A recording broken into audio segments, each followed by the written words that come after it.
Hello there, and welcome back. It's great to see you again. What we're going to do in this video is find the equation of an ellipse that has its center at -1, 4, a focus at 2, 4, and a vertex at 6, 4.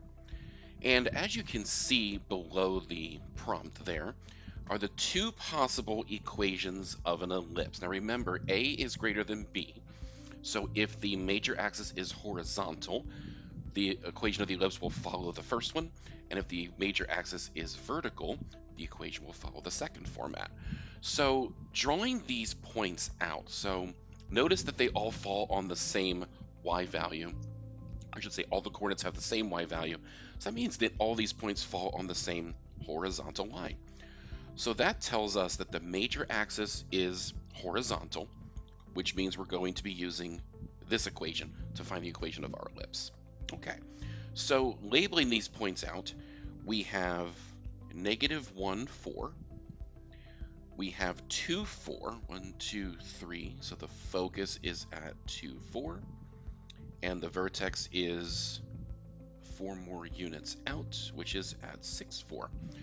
So what this means is that our ellipse, we have all the points on the right side of the ellipse, since our center is at -1, 4. Focus here, vertex here. So how do we translate all of this information into an equation? Well, we know that C is the distance from the center to the focus.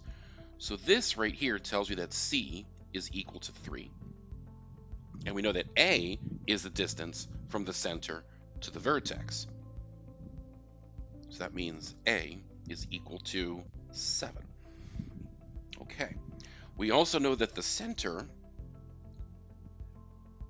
is located at -1, 4.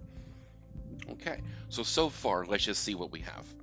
So we are using x minus h squared over a squared plus y minus k squared over b squared. So x minus h would be x minus -1 squared over a is 7.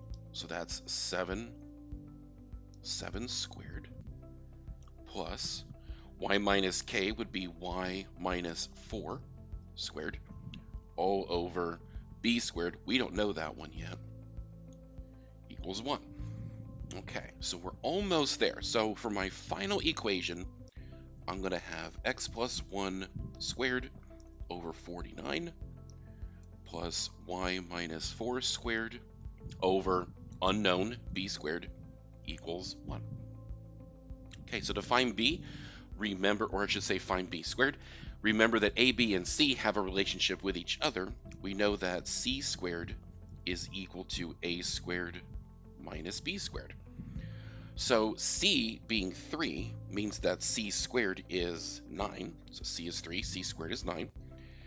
Since a is 7, a squared is 49. And that leaves us with b squared there. And if I add b squared to both sides and subtract 9, we have b squared equals 40. So that means that this right here is 40, and this is the equation of our ellipse.